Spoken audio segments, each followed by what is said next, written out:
Today, President Trump actually said that he could replace Special Prosecutor Robert Mueller with himself.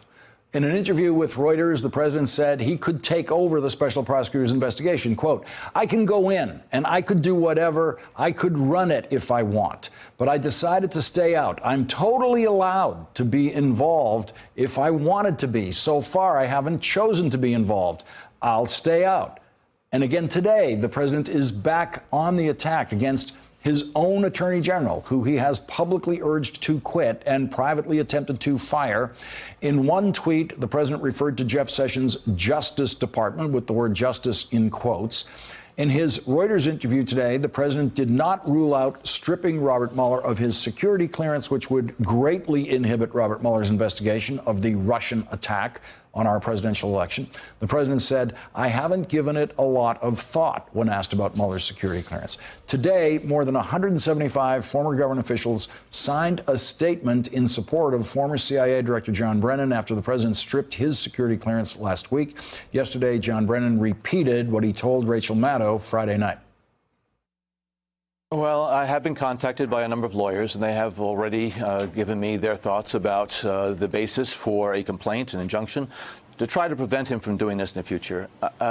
If my clearances and my reputation as I'm being pulled through the mud now, if that's the price we're going to pay to prevent Donald Trump from doing this against other people, to me, it's a small price to pay. So I am going to do whatever I can personally to try to prevent these abuses in the future. And if it means going to court, I will do that. And in a footnote to Meet the Press yesterday, just when you thought Rudy Giuliani was beyond parody, he found a way to parody himself. Look, I'm not going to be rushed into having him testify so that he gets trapped into perjury. And when you tell me that, he should testify because he's going to tell the truth and he shouldn't worry, well, that's so silly because it's somebody's version of the truth, not the truth. He didn't have a conversation. Truth is truth. I don't mean to go like... No, it isn't truth. Truth isn't truth. Joining our discussion now, Jennifer Rubin, a conservative opinion writer at The Washington Post and an MSNBC contributor. Also joining us is David Rothkopf, CEO of the Rothkopf Group and host of Deep State Radio and a visiting scholar at the Carnegie Endowment for International Peace. And Jennifer, we could have a new special prosecutor of Donald Trump. That would be Donald Trump when he takes over the investigation of himself. By the way, my favorite part of that Meet the Press interview was Chuck Todd putting his head in his hands as if, like, I couldn't have written this. My God, what are you saying, man? Yeah, this is Trump's craziness. And on one hand, we can laugh at it because it's so absurd and it's so contrary to the way our government operates. But in another way, it is very telling. We keep looking for the obvious. It's hiding in plain sight. Trump thinks he can use the Justice Department as his personal lawyers to protect him. This is more corrupt intent. It's staring us in the face every day.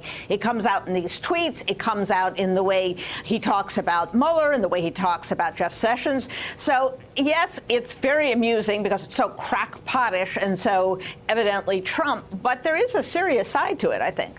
And David, the president can fire the attorney general. He can fire the deputy attorney general.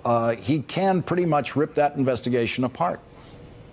Yeah, sure, he can do that. And of course, that's what's troubling about having a president who is as cray as Trump is. And right now, he's kind of cray to the craydiest power. Abnormal has become the new normal. Every day we have not one, not two, but half a dozen things. You didn't list the fact that he said that he kind of likes Kim Jong-un today and he'd like to meet with Kim Jong-un. We didn't talk about the fact that he thought Manafort was a good guy and that, it was a horrible thing that was being done to him.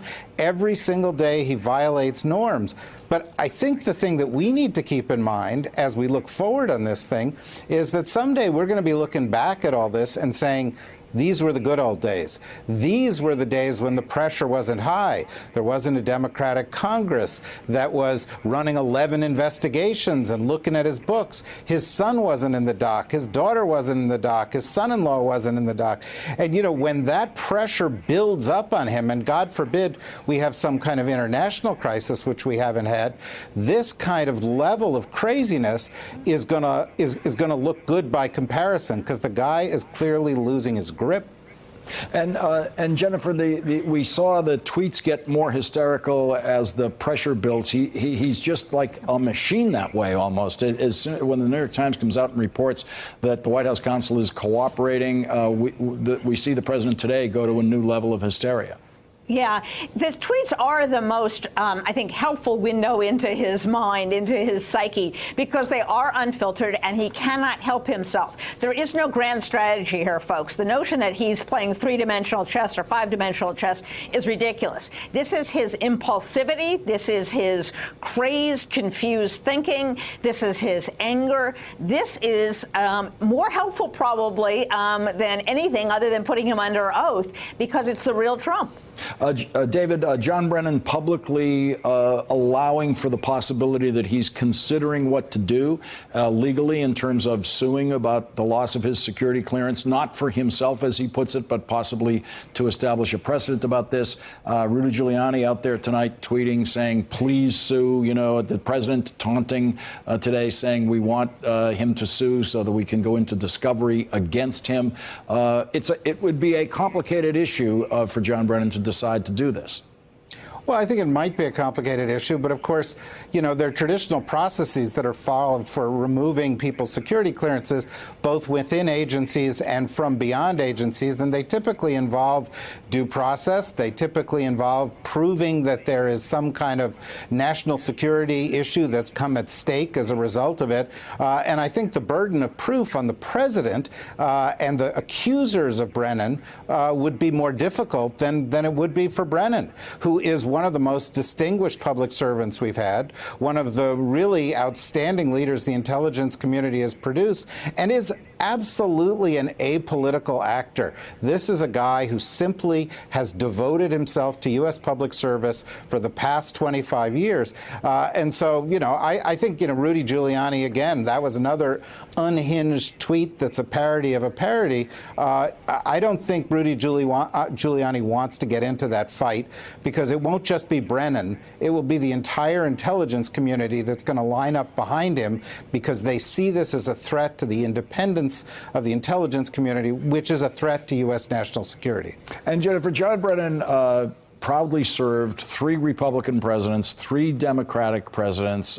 He has, in his professional life, no partisan history whatsoever. And you have a long list of people who are everything from Congressional Medal of, not Medal of Honor, but Presidential Medal of Honor recipients, Presidential Medal of Freedom recipients, people who have been honored by West Point in the person of Leon Panetta. He wants to take away all of their security clearances. But I think this is important for another reason, and this is because it is the practice for when he decides to do this to Mueller. And it's important right now that the intelligence community speak as one voice, that Congress, if they can ever get their act together, if Republicans ever decide to show any spine whatsoever, not likely, but certainly for Democrats to get their act together, because if he goes down that route, then we really are, I think, at a constitutional crisis point. So it's important to speak up now. It's important for the intelligence community to really not tolerate this whatsoever. And you do see just a phalanx of these people moving forward now. 175 people in one letter, 60 people in another. So they are certainly showing their patriotic stripes by not responding to an attack on an individual or from an individual, but standing up for American principles, for democratic norms. What a concept. Thanks for checking out our YouTube channel. Subscribe by clicking on the button below for more from The Last Word and the rest of MSNBC.